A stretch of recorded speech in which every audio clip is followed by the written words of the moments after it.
Joining us now here to talk further about what's going on, former British Army officer, UN commander and Conservative MP for Beckenham, is Colonel Bob Stewart. And we see the onslaught we're talking there about coming in from Russia. Ukraine seems to be holding its own on many, many fronts, which begs the question, why has it been stalling for Russia? It's all to do, in my view, with the morale of the troops. Napoleon said, morale to the physical is 3:1. What he meant was morale is actually the world beater when it comes to soldiers. What you've got is very high morale among the Ukrainian resistors and actually very low morale among the Russians, who some of them didn't realise, some of them don't even know they're in Ukraine.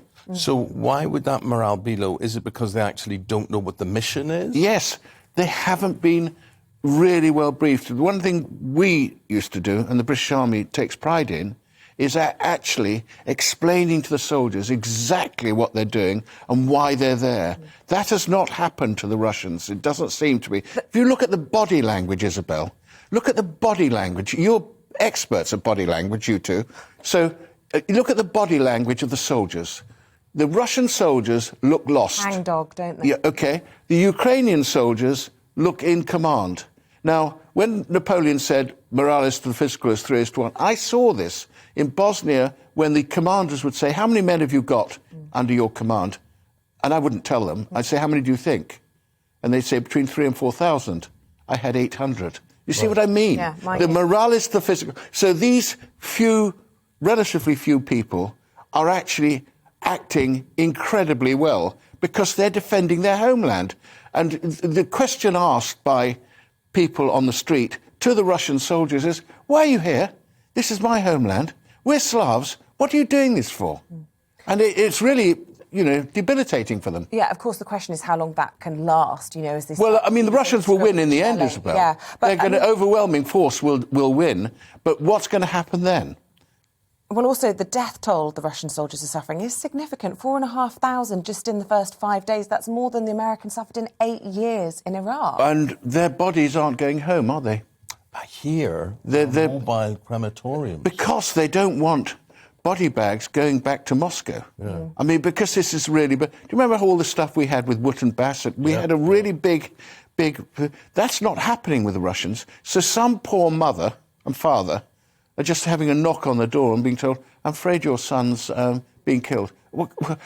Where? Sorry, can't tell you. Can we see the body? No. Now, mothers always want to see their sons' bodies. It's that awful word, closure.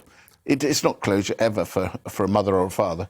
But actually, this will have a real impact on the Russian people because actually, also, they're not sure what they're doing there. Yeah, you say ultimately the bigger force will win, but they've then got to retain that territory. Well, that's where the real problems come then, because, the one thing about Ukrainians, rather like the Russians, they're used to suffering. We're not here. We've never been invaded, but, there's a mentality in Ukraine. Can you see any resemblances here between what is going on or what could go on as to what happened in Northern Ireland and the way a lot of the population saw the occupying British Army? Yes, but up to a point, but this is more powerful. This is more powerful stuff. These are Ukrainians who love Ukraine. Yeah. This is their homeland. They're not Russians. They're Ukrainians, and they really deeply resent that fellow Slavs are coming into their country. For what reason? Because we want to be free, we want to be democratic, we want to actually look to the West. And why can't we? We're human beings, and we're democratic. And so the real problem for the Russians will be overcoming this hugely innate feeling among the Ukrainian people that this is their country and no one should tell them what to do in it. If Putin was removed, would that solve the problem? Who knows? Yeah. Do you remember that old, it was a sort of Churchillian phrase, Russia is an enigma wrapped in a puzzle inside of something else. But it's just, who knows?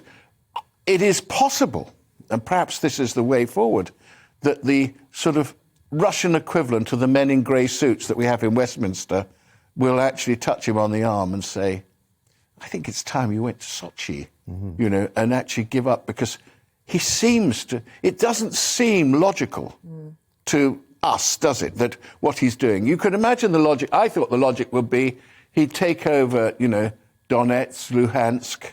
He's already got the Crimea. He'd actually hold those things. Those would become part of Russia. And that would have been enough. And that would have been enough. But he's gone further than that. He's actually attacking Kyiv, you know. Which is a mistake, you think? Oh, a huge mistake. Because the people, I mean, there are men taking their families out of Ukraine and then going back to fight. You know, there are people in this country saying, we're ready to go to fight. Please don't do that unless you've had military training, because actually you'll just be cannon fodder. Yeah. You don't want to do that. If you've had military training, your choice, but don't just go if you've never done it before. We'll be speaking to one such person who is planning to do that just after the break. But Colonel Bob Stewart, really good to talk to you. Thanks for coming into the studio. Thanks for your perspective, Bob, as always. Thank you very much, Steve. Thank you.